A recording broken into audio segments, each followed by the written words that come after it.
അതുപോലെ ഈ coaching centre ഇങ്ങനെയുള്ള കോച്ചിങ്ങുകളിലൊക്കെ ഈ പെൺകുട്ടികളെയൊക്കെ നമ്മൾ പറഞ്ഞു വിടേണ്ടതായിട്ട് വരും പലപ്പോഴും.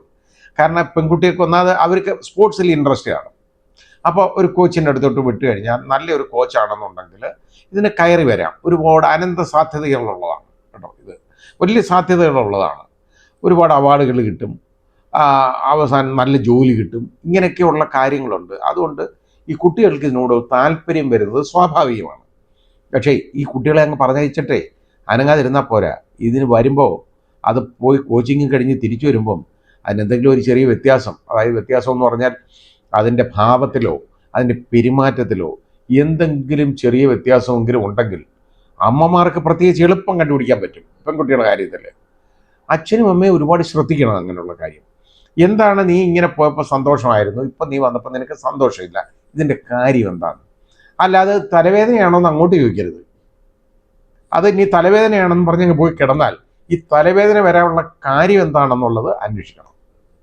അത് പലപ്പോഴും പല മാതാപിതാക്കളും ഇത് അന്വേഷിക്കത്തില്ല. അന്വേഷിക്കാതിരുന്നാൽ അവരുടെ ജീവിതം ദുരന്തമായിട്ടങ്ങ് മാറും.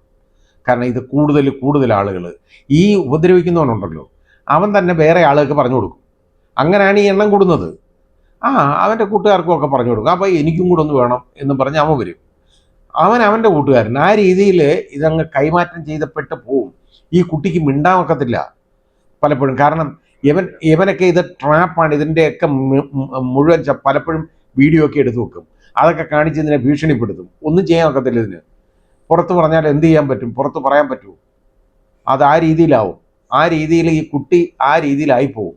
മാനസിക സ്ഥിതി അങ്ങനെ ആയി മാറും. പിന്നെ എന്താണെന്നറിയോ, ഇത് കുറച്ച് കഴിയുമ്പോൾ ഇത് ഒരു യഥാർത്ഥ ഒരു സിൻഡ്രോം അങ്ങ് ഡെവലപ്പ് ചെയ്യുകയാണ്. കാരണം ഇത്